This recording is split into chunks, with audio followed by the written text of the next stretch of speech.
welcome to SVG-TV's news for Wednesday, September 20th, 2023. I'm Triska Campbell with the details.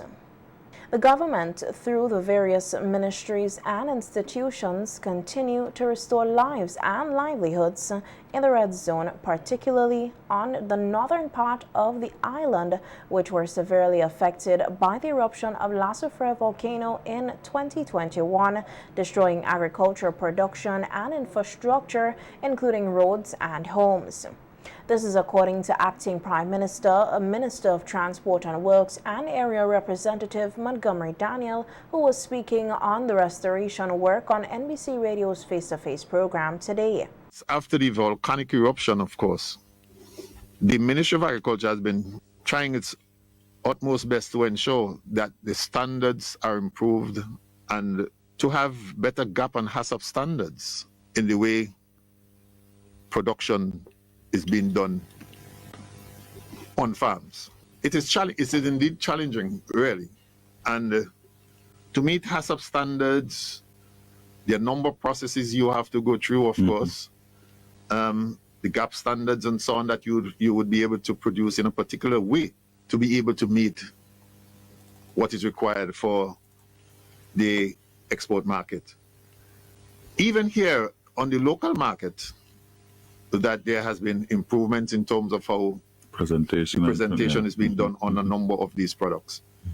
And so coming out of the volcanic eruption, of course, it gives the ministry this kind of environment to be able to be zooming in on improving its presentation to the public in terms of the products. And so this is taking some time. Minister Daniel noted that while other root crops in the affected areas have been showing signs of recovery, there is still an issue with arrowroot production. He said while the destruction of the Oya factory is hampering production even before the factory was destroyed, the requirement for the production of arrowroot starch for export was already questionable.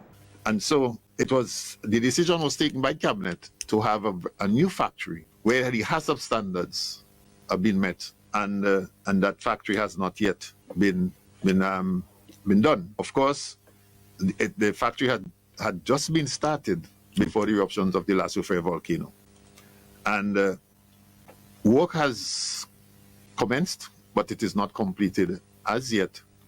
And so the farmers, however, were being paid for that crop, even though it has not been harvested within the last 2 or so years, so that the farmers receive compensation for rhizomes for that crop which they would have produced over the years. Of course, each farmer would have had in their own database the quantum of rhizomes sold, and so it's on that basis that the payments were established so that the farmers can have something, even though the crop was not harvested to that extent. A new arrowroot factory is currently under construction in Orange Hill. On housing, Minister Daniel noted that 68 homes were destroyed by the volcanic eruption, and last year they were able to relocate some families after rebuilding 27 houses. He said another 21 houses have been completed, and last week Cabinet took the decision to hand over these houses to more of the affected families at a ceremony scheduled to take place on Tuesday, September 26, 2023. That would then give us a total of 48 houses completed out of the 68. And so at the moment as well, there are another 20 houses that are being constructed in Sandy Bay, and these will be ready within 1 month's time, so that the government is expected to be handing out these houses around the middle of next month.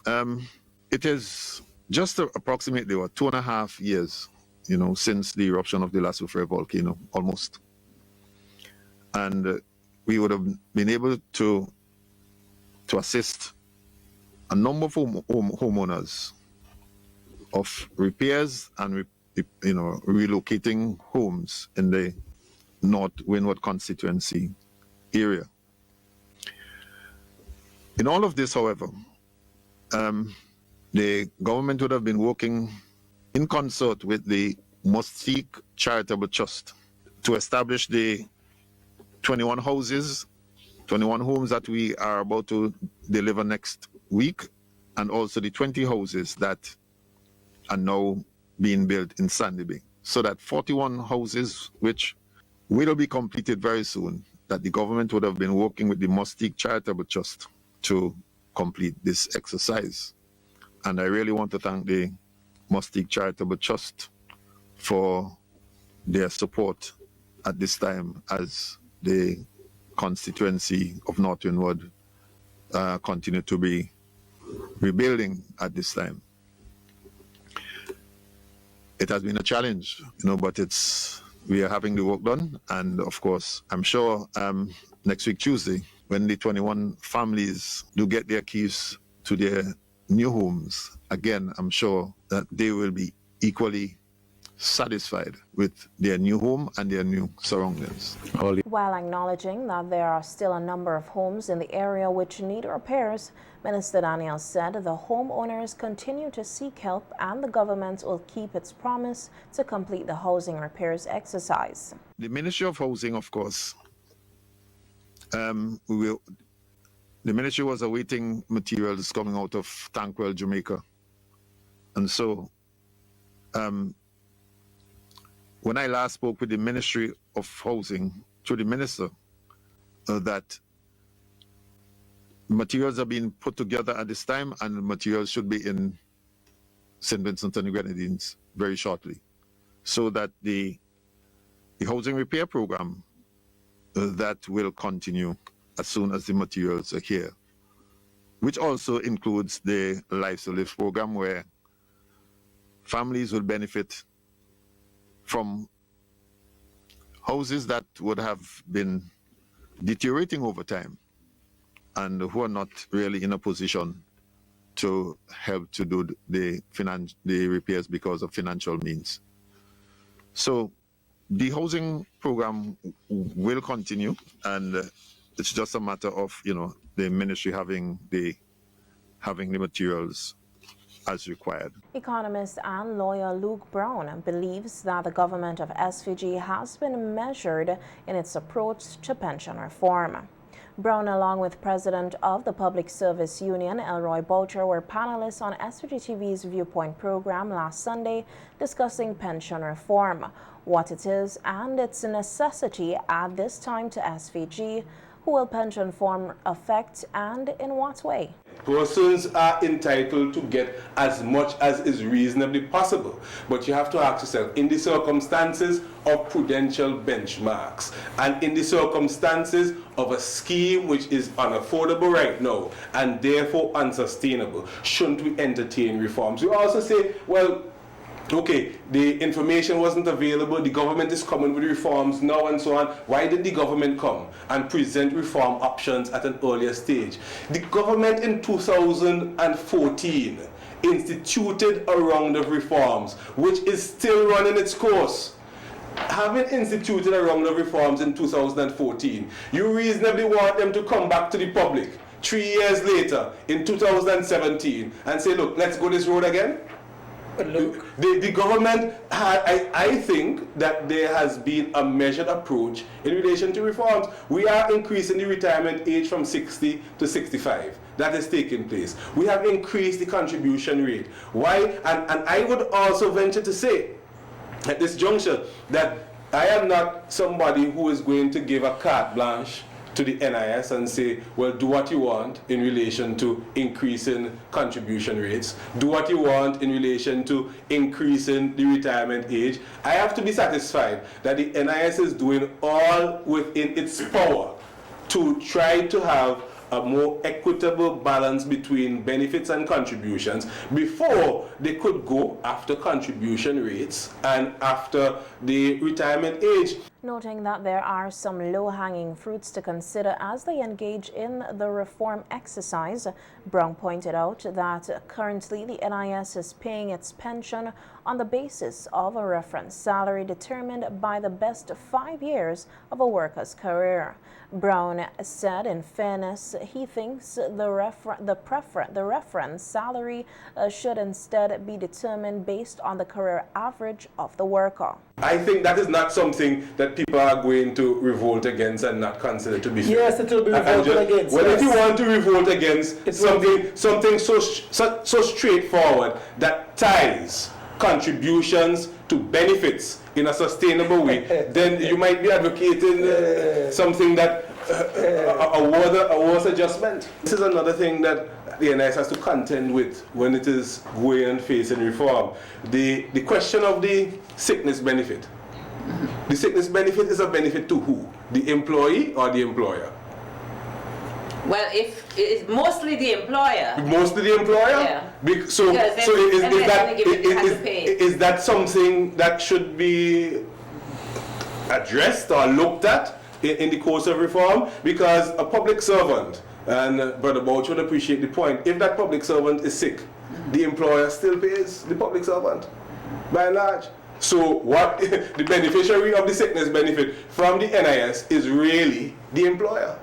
Is that part of what we want for our NIS? This is a question that has to be contended with. There are several things that could be addressed, several things that are not onerous, several things that are not burdensome, several things that would help us to have a more sustainable balance between contributions and benefits that I think should be looked into by the NIS. Well, it should be looked into. President of the PSU, Elroy Boucher, noted that the unions in draft recommendations on the reforms were in agreement with what the actuary recommended. However, he said the focus has to be on how the NIS fund is being managed. Listen, we could have agreed to all of those reforms.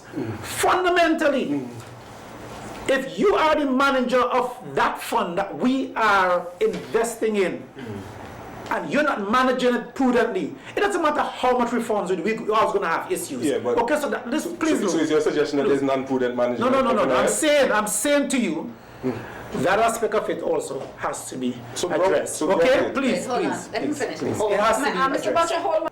Let me give you just one example. The NIS, the way it is designed, the contributors are the key players. Okay? Whether the employer does so on behalf of the worker, they are the key players. All of the benefits that are laid out on the NIS benefits the employee, and as Luke would have pointed out, in some cases, the employer. They are paid for. Every benefit is paid for. I think the caller is back. Hold on. Caller, good evening and welcome. The callers. However, Jennifer, listen. When you decide to take the hard-earned funds that the workers pay into NIS, and you decide to pass a law to pay a non-contributory pension, to pay an elderly assistant pension, the total amount from the time that was started to now is over $55 million. It's a good program, but it's not the responsibility of NIS. It's a social program for the government. Okay? When you hear in Parliament, it is stated that my government is adding all of these persons onto this program. You get the impression that the NIS is really not owned by the workers. It's by another entity. The NIS must focus on the contributors in every way. And like I say, I will embrace the social programs that are conceptualized by government. But the NIS should not be the source of funding for those social programs. Minister of Agriculture, Forestry, Fisheries, Rural Transformation, Industry and Labor, Saboto Caesar, made an official visit to the Republic of China and Taiwan on Tuesday, 19 September 2023. During his one-day visit, Caesar met with a number of high-level officials in Taiwan and visited several technical institutions, including the District Agricultural Research and Extension Station.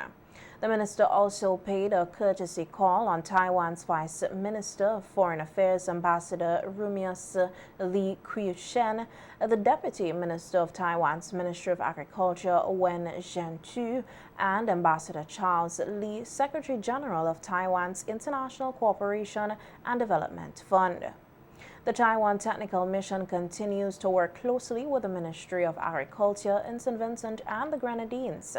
In recently signed MOU, Taiwan committed to supporting St. Vincent and the Grenadines in livestock production and the modernization of post-harvesting techniques in crop production.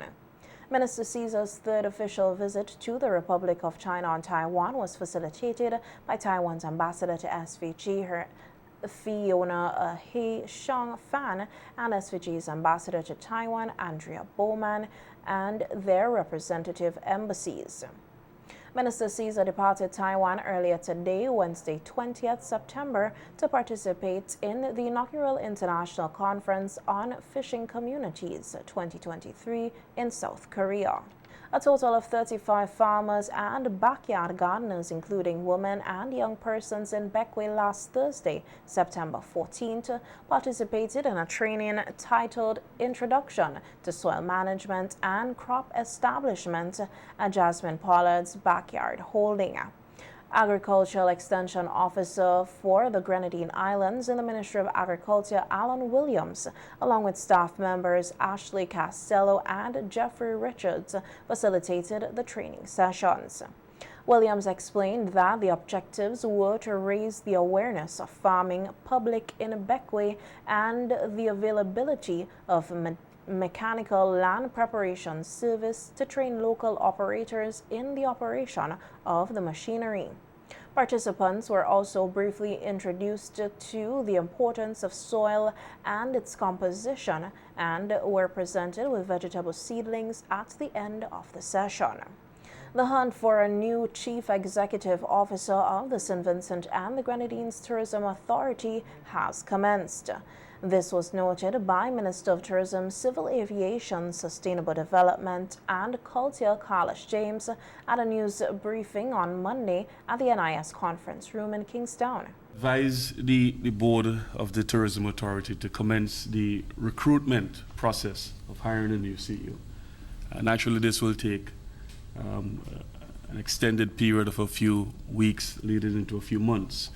But as of today, they have been so duly informed to begin the process and to ensure that the HR committee of the board look at how we can move forward in the direction of recruiting the most suitable person to fill the post of the CEO of the St. Vincent and the Grenadines Tourism Authority.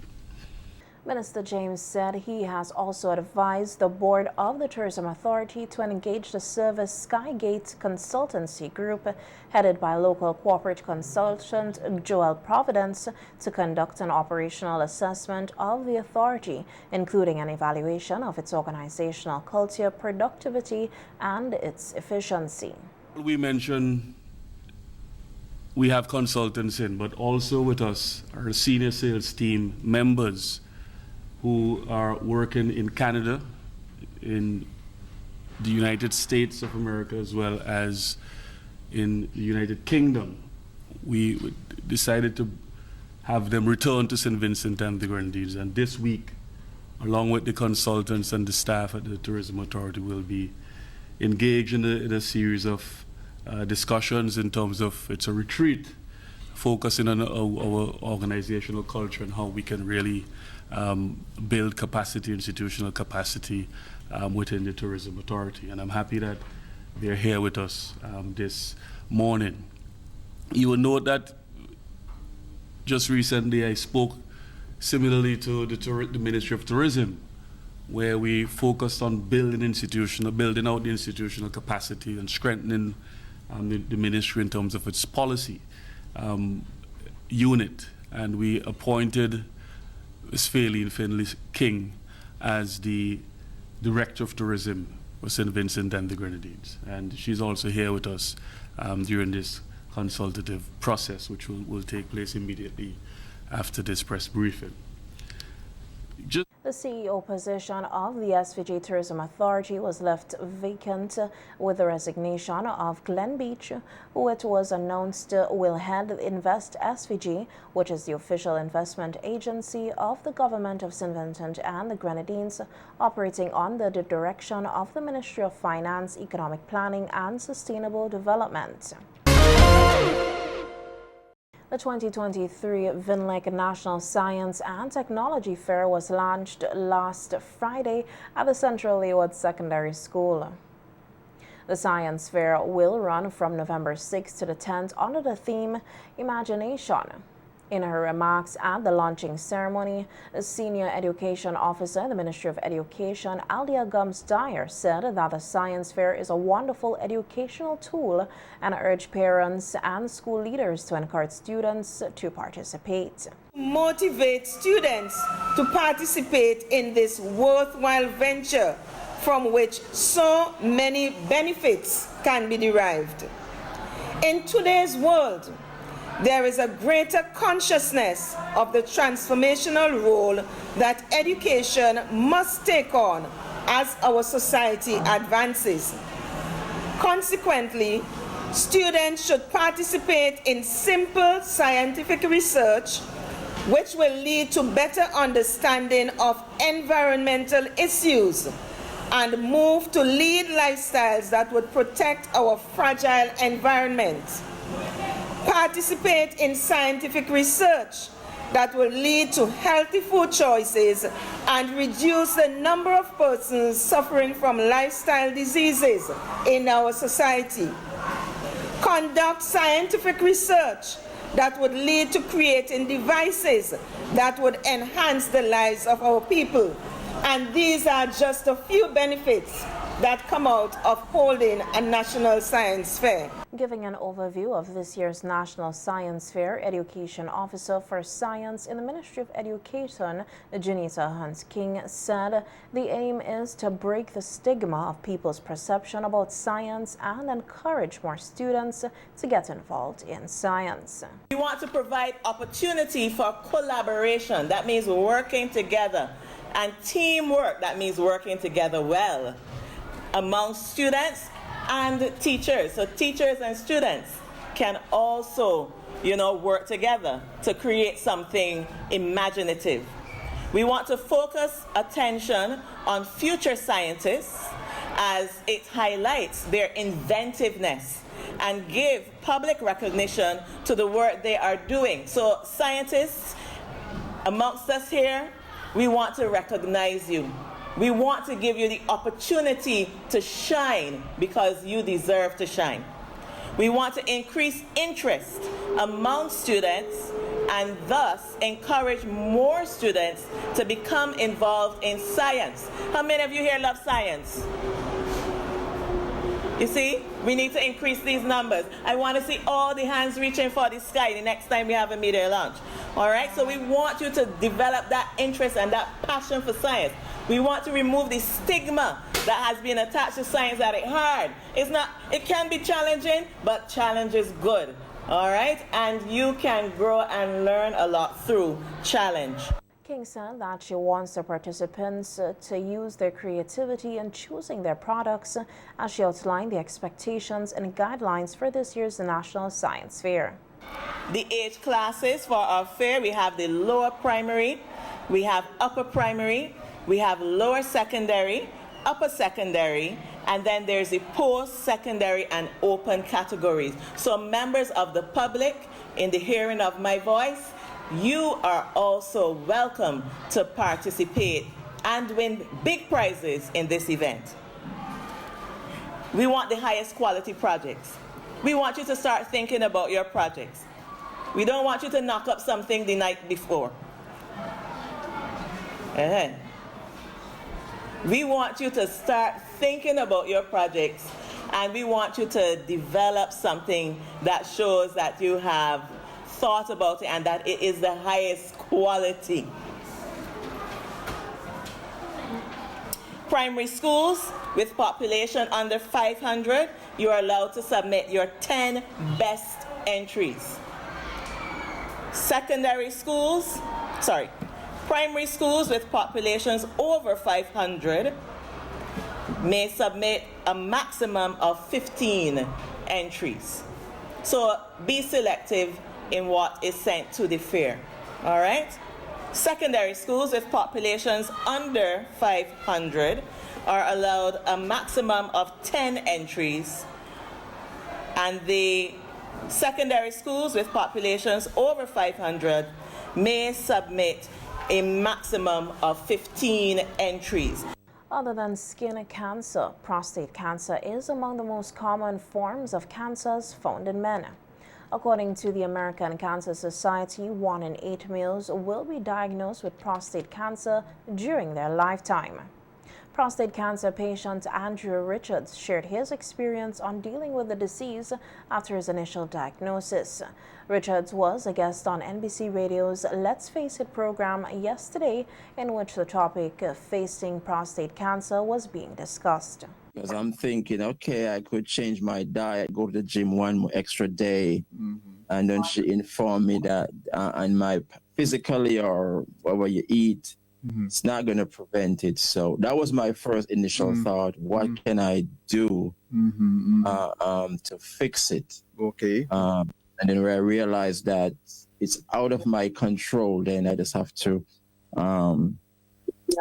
relax and see and wait for the professionals, see what they say, and then start the process. Okay. So like I said, that was my initial thought at the time. What can I do? It is something in my diet, is something physically I could do to hold it back or whatever, just, you know. And then I realized that there was nothing I could do. And it just reminded me of, is a passage in Acts chapter 27, when those men was on that boat and, you know, the boat was just beat up. And then Paul just reminded him that, listen, nobody's going to lose their life. We're going to get to shore safely. So for me, I mean, that's the way I did approach it from day one. Richards described his diagnosis as a bus ride, noting that he had been receiving support from the men's group, both boots with no heel. And what I think I feel helped me a lot because I'm in the gym practically every day. I'm telling every man about it.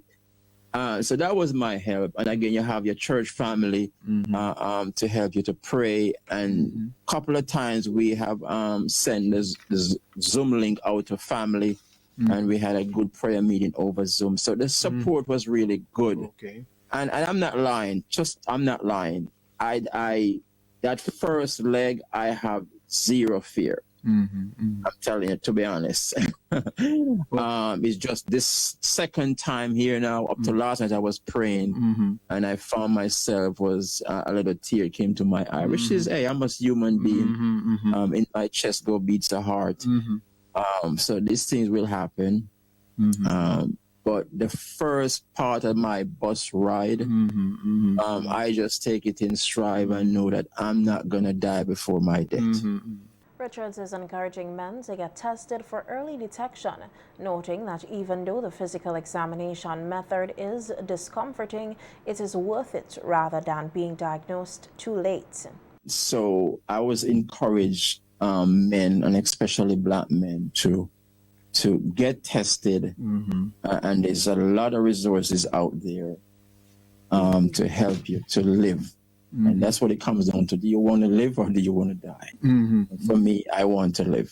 For them to drill deeper to find out exactly what's going on. I know you have people out there, doctors, physicians, who their thoughts might be somewhere else. But that little bit of discomfort, I think you could kind of brush it aside if you want to live. If you just want to just let it grow in you, and it grows in you until it's out of control, then it's not going to be up to that individual. But for me, I was willing to do whatever it takes to beat it. And that I'm still on that journey right now because I'm in the process of doing all the other legworks. It's coming back, and we're looking at now at radiation, about 6 weeks. Suicide is a continued public health issue, claiming many lives worldwide. As we continue to shed light on this issue, the observance of Suicide Awareness Month held psychologist Dr. Joselle Miller said the consumption of alcohol and other drugs can distort a person's mental processing, which can lead to suicidal thoughts or suicide. Dr. Miller, who has been a practicing psychologist for over 10 years now, spoke with SVG-TV News recently on suicide and the effects of alcohol on the human body. That in itself can put you at risk because let's say something was happening prior, and then by the use of the alcohol, you're not processing information as well as you should. All the inhibitions are gone, and now it tends to heighten your level of risk-taking and, otherwise take part in activities that otherwise you may have talked yourself out of it. But now your inhibitions are down, there's a possibility that your thoughts towards suicide can be heightened if that is the emotional state that you're in. The 9 contestants who will be vying for the title of Miss SVG 2023 met with members of the media last evening at the La Vue Boutique Hotel in Villa, where the first ever ECGC Culinary Cook-Off competition was held, featuring the contestants.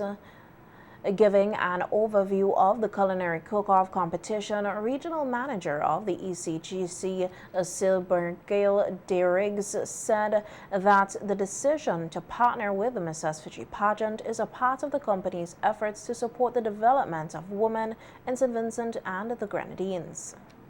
Now, the ECGC Culinary Cook-Off was an idea that came to light a year ago, and although it could not have been executed then, we have decided to still pursue the concept this year, and thus we have joined forces to ensure that this idea became a reality with our Kerrygold brand. The decision to partner with the Miss SVG pageant are within our efforts to support the further development of women in St. Vincent and the Grenadines. Furthermore, the collaboration seeks to align with a common goal that positively impacts communities, shows our investment in enabling food security through availability, and improving the overall livelihood of children and people across St. Vincent and the Grenadines. The outcome of this culinary cook-off will see ECGC supporting a school or charity selected by the winners of the competition. Derrick said the outcome of the competition will see ECGC supporting a school or charity selected by the winner. The participation of the Miss SVG contestants in the ECGC Culinary Cook-Off involved a visit to ECGC, where the ladies had an opportunity to learn more about the products they were going to be using throughout the competition, specifically our Kerrygold specialty flour. The ladies had a chance to interact with members of our quality assurance team, Charmin Charles and Peter Trabile, who provided more information about the flour types, uses, and best practices. The contestants also had the opportunity to have a mini tour of our facility and to meet our CEO, Mr. J. Robert Cato, who provided words of encouragement. The execution of the ECGC Culinary Cook-Off involved the use of the Kerrygold brand, as we have a range of specialty flour which fitted perfectly into this idea. This includes the Kerrygold rye, multigrain, and urban garlic flour, which the East Caribbean Flour Mills currently produces. The filming of the competition was done at the St. Vincent and the Grenadines Division of Technical Vocational Education at the Hospitality and Maritime Training Institute in Diamond. Edited by the efficient team over at VC3 TV. The competition involved 2 rounds, with the first round being a brunch-themed round and the second round being the bake-off round. The judges panel consisted of 3 judges, Nia Velux Zoa, Julia Richardson, and Calvert Jones. And the ladies had guidance from Chef Acker, to whom we are grateful to have their expertise. The first round consisted of an elimination round with the intention of 2 teams advancing to the final round. The finalists would then compete for the winning title of the ECGC Culinary Cook-Off winner. I can say today that the ladies are not aware of the results yet, and they will find out at the end of the second episode. However, ECGC as a corporate entity is committed to honoring the winners of the competition by supporting their chosen charity or school's feed-in program from our beverage and grains categories for 6 months. The first episode premieres on Wednesday the 20th of September and the second episode on Wednesday the 27th of September, both at 8 p.m. exclusively on VC3 TV as well as YouTube. The competition was done in 3 teams involving 3 contestants, Team Herb and Garlic, Team Multigrain, and Team Rye. The contestants shared with the media their experience participating in the cook-off competition. On behalf of my teammates, Nayala Boyd, Denise Boswin, and myself, Letitia Babu. Not only are we Team 1, we are Team Kerrygold, Herb and Garlic, the specialty flour that will make your taste buds sing. It was delightful being in the kitchen and creating different dishes using the specialty flour. Our team was perfect and we had a grand time. And for that, we would like to thank ECGC for allowing us the opportunity to partake in the first Kerrygold bake-off competition. Good night, everybody. This is Team Multigrain. A part of this team, we have Deanna Fairbairn, Simisha Millington, and myself, Roisha Telima. I'm going to tell you guys something, and I hope you don't tell anybody else. I am not a fan of the kitchen, okay? But my girls, they had my back. We were close-knitted in there, and we did our thing. So when you see that video from the jump, I hope you're repping Team Multigrain. Consisting of myself, Trina Hooper, Arena Foy, Miss Massey Stores, and Tara Richardson, Miss JCI. I must say the competition was very, very, very, very, very exciting. I must disclaim, we practiced the night before. And we did burn a cookie or 2.